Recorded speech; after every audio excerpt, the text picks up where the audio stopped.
Green taxes will discourage doing environmentally irresponsible actions and using irresponsible products. They can be placed on many things, like carbon dioxide emissions, disposable products, packaging and transportation packaging, and water. They make conservation and renewable energy sources attractive through financial disincentive.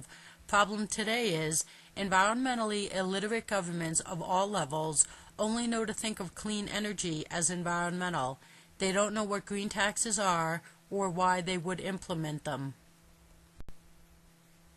When green taxes are finally implemented, the tax needs to be enough so the tax is a deterrent, not a revenue generator. When that $2 coffee now costs $12 because there is a $5 tax on the cup and lid, people will carry reusable cups. When store-provided bags have a $5 tax, people will bring their own bags or hand carry the single item they used to put in a bag. If green taxes were a nickel, dime, or a quarter, it would be a revenue generator, defeating the purpose of being a deterrent. A carbon tax added to energy bills would provide financial disincentive for people to reduce carbon dioxide emissions. Carbon dioxide is emitted when vehicles burn gas and when coal is burned to produce electricity. A carbon tax would make gas and electricity conservation a necessity and would generate a faster interest in alternative power sources like wind and solar, which every 40 minutes delivers to Earth the amount of energy we use worldwide yearly. But we've proven, without the financial incentive for society to change, society won't, mainly because greenhouse gases are invisible.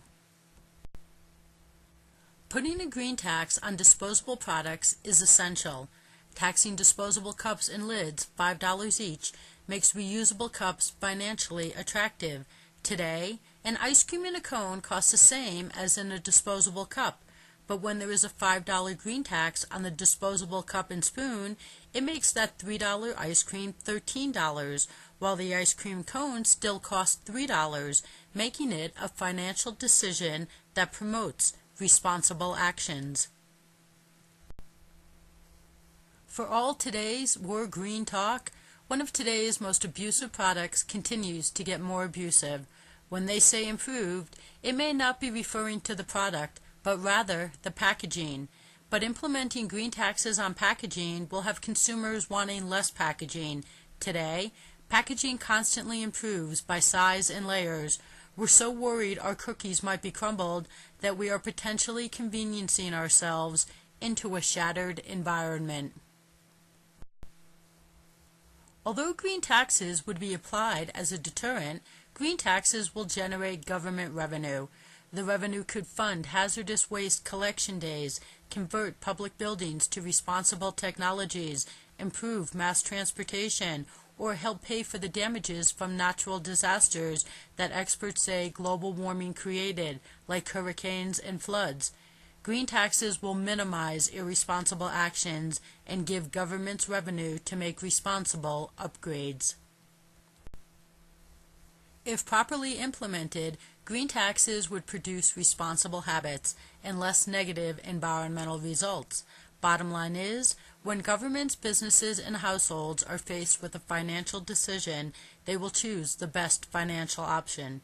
Ideally, it would be best for governments to just not allow disposable products by outlawing them, so those who might not blink at a $5 tax on a coffee or ice cream cup doesn't have the choice. In the meantime, for the overwhelming majority of people, green taxes would get people into responsible habits through financial disincentive.